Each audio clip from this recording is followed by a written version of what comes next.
Here are the answers to the warm-ups for April 27th. Number 1, we have a square that has side lengths of 7 units. What's its area and perimeter? So we'll start with the area. So just draw a square. And it says the side lengths are 7 units. So 7, 7, 7, and 7. And area, the formula, is length times width. So I just take the length, which is 7, the width, which is 7, and go 7 times 7, and that's why the area is 49. And to label it, because I said these are units, you just go 49 units squared. For the perimeter is the distance around. So if I built a fence around, I'd go 7 plus 7 plus 7 plus 7, which would give me a total of 28. And you'd label that just units, not units squared, because I took straight lines or one dimension and added those together. Area is 2 dimensions, and that's why it gets the square.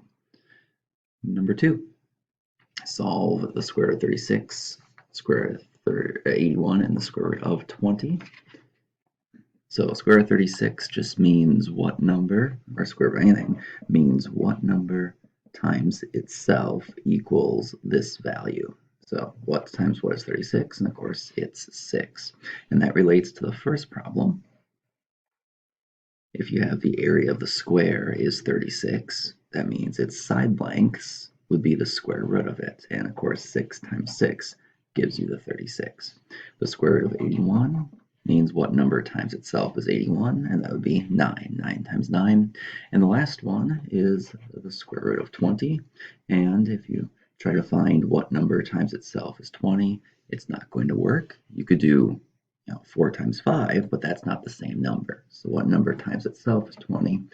And only way really to do that is to take a calculator and do the square root button, and you get about 4.47 as an estimated answer. This, of course, is another example of an irrational value because decimal goes on forever.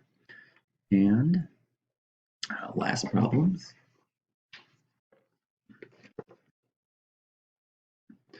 Looking to solve for x.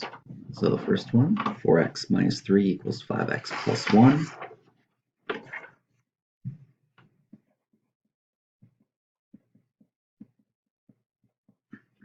Whenever we solve equations, you want to make sure you get all the x's to one side. So we'll take the smaller amount of x's and subtract it from both sides.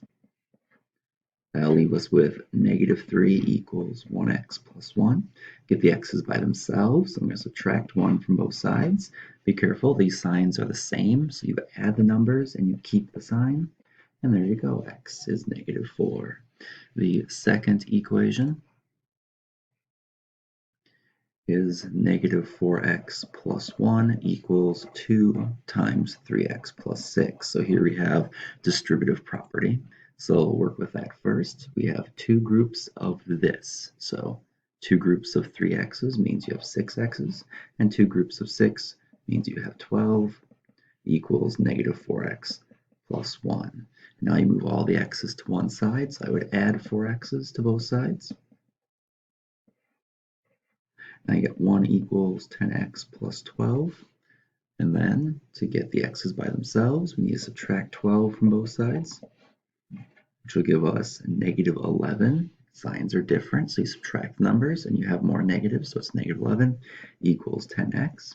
And then divide both sides by 10, and your answer for x equals negative 11 tenths. Or if you prefer decimal, you just take negative 11 divided by 10, and it's about negative, well, it is negative 1.1.